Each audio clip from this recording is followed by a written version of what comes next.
Subscribe कीजिए Gurukul hub channel को और बेल आइकन को दबाइए देखने के लिए लेटेस्ट एजुकेशनल वीडियो सबसे पहले। हेलो गाइस, यूट्यूब के गुरुकुल हब चैनल में आपका स्वागत है और आज की इस वीडियो में मैं आपको पढ़ाऊंगा इंडियन इकोनॉमी से संबंधित मल्टीपल चॉइस क्वेश्चन। ये वही क्वेश्चन है जो प्रीवियस एग्जाम में पूछे गए हैं और इस बार के एसएससी सीजीएल 2017 के टियर 1 एग्जाम में भी इनके पूरे पूछे जाने की संभावना है। तो 20 मल्टीपल चॉइस आज की इस वीडियो में बताऊंगा और इसी सीरीज में आगे भी आपको ये मल्टीपल चॉइस क्वेश्चन प्रोवाइड कराता रहूंगा जो आपके आने वाले एसएससी सीजीएल 2017 के साथ साथ एसएससी के जितने भी एग्जाम हैं या अदर एग्जाम है, चाहे वो रेलवे का एग्जाम हो, यूपीएसआई का एग्जाम हो, सभी एग्जाम के लिए उतने ही बेनिफिशियल रहेंगे। तो आप इन्हें अच्छे से प्रिपेयर कर लीजिए। ठीक है गाइस, तो स्टार्ट करते हैं। जो हमारा फर्स्ट पॉइंट है वो है कि भारत में सबसे अधिक संपत्ति वाला राज्य कौन सा है। तो भारत में सबसे अधिक संपत्ति, जो सबसे ज्यादा पैसे वाला राज्य है वो है महाराष्ट्र।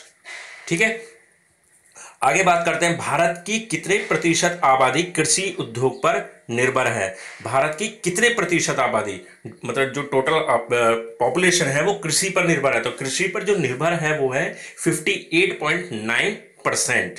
ठीक है, लगभग 59%। आगे है कि राष्ट्रीय पदार्थ से सकल लाभ में कितना प्रतिशत कृषि उद्योग का योगदान है। ठीक है, तो वो है कुल मिलाकर 17.5 यानी कि 17.5%। ठीक, नेक्स्ट है जीडीपी के आधार पर भारत का स्थान है। तो जीडीपी के आधार पर भारत का जो रैंकिंग है वो है 7 रैंकिंग है। नेक्स्ट पॉइंट है पीपीपी, जिसे बोलते हैं परचेजिंग पावर पारिटी, के आधार पर भारत का स्थान है। तो भारत की इसमें रैंकिंग आती है थर्ड। ठीक, नेक्स्ट पॉइंट है जीडीपी पर कैपिटा के आधार पर सबसे पहले स्थान पर कौन सा देश है। तो सबसे पहले स्थान पर जो देश है वो है कतर, जिसमें ऑप्शन दिए हुए हैं लग्जमबर्ग, संयुक्त राज्य अमेरिका, कतर और अन्य।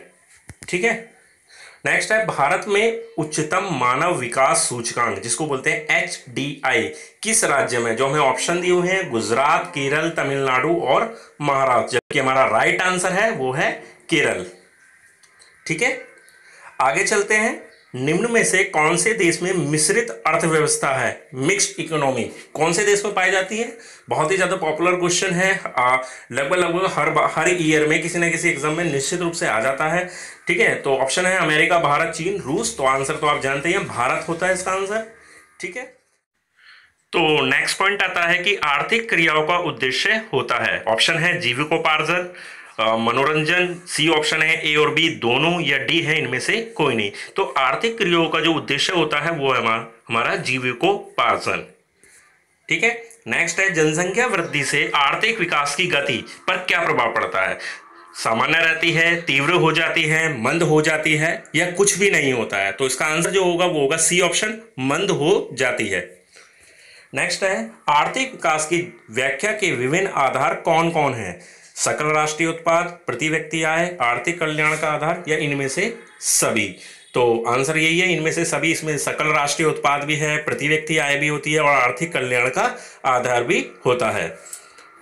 नेक्स्ट आता है मानव विकास सूचकांक में भारत का स्थान क्या है। तो मानव विकास सूचकांक में भारत का स्थान 126, 127, 129, 128, 4 ऑप्शन दिए हुए हैं। तो हमारा जो आंसर होगा वो होगा फर्स्ट ऑप्शन, ए ऑप्शन, 126वीं रैंकिंग है।